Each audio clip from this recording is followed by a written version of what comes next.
جب ہر صحابی اپنی ہجرت چھپ چھپا کر رہا تھا تاکہ کفار کے شر سے بچ سکیں، اس وقت ایک عظیم شخصیت ایسی بھی تھی جنہوں نے علل اعلان یہ کہا کہ میں مدینہ جا رہا ہوں، جو چاہتا ہے کہ اس کی ماں روئے، اس کے بچے یتیم ہوں، اس کی بیوی بیوہ ہو، تو وہ آئے اور مجھے روک کر دکھائے۔ یہ تھے سیدنا امیر المومنین حضرت عمر بن خطاب رضی اللہ تعالی عنہ، اسلام کے وہ جاباز مجاہد جن کی ہیبت سے قریش کا شہر لرز اٹھا۔ قریش مکہ مسلمانوں کی ہجرت کو روکنے کے لیے ہر طرح کے ہتھ کنڈے استعمال کر رہے تھے۔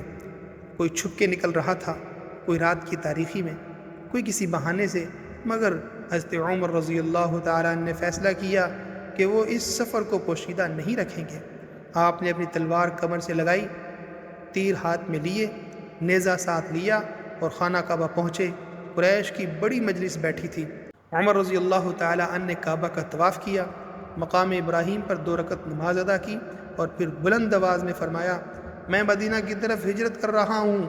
جس کی ہمت ہے کہ اپنی ماں کو رلائے، اپنے بچوں کو یتیم کرے اور اپنی بیوی کو بیوہ کرے، وہ آ کر مجھے روک کر دکھائے۔ یہ اعلان سن کر پورا مکہ خاموش ہو گیا۔ کسی کی جرت نہ ہوئی کہ حضرت عمر رضی اللہ تعالیٰ عنہ کا راستہ روک سکے۔ پھر 20 افراد کا قافلہ حضرت عمر رضی اللہ تعالیٰ عنہ کے ساتھ مدینہ کی جانب روانہ ہوا۔ مگر دوسری طرف ایسے صحابہ بھی تھے کہ جنہیں کفار نے دھوکے سے گرفتار کیا۔ حضرت عیاش رضی اللہ تعالیٰ عنہ کو ان کی ماں کا واسطہ دے کر واپس مکہ لایا گیا، جہاں ابو جہل نے انہیں قید کر دیا۔ حضرت ہشام رضی اللہ تعالیٰ عنہ بھی کسی طرح قید ہو گئے۔ ان دونوں کو بعد میں حضرت ولید بن ولید نے بڑی جرأت سے آزاد کروایا۔ یہ ہجرت صرف ایک سفر نہیں تھی، بلکہ ایمان، قربانی اور استقامت کا عملی امتحان تھا۔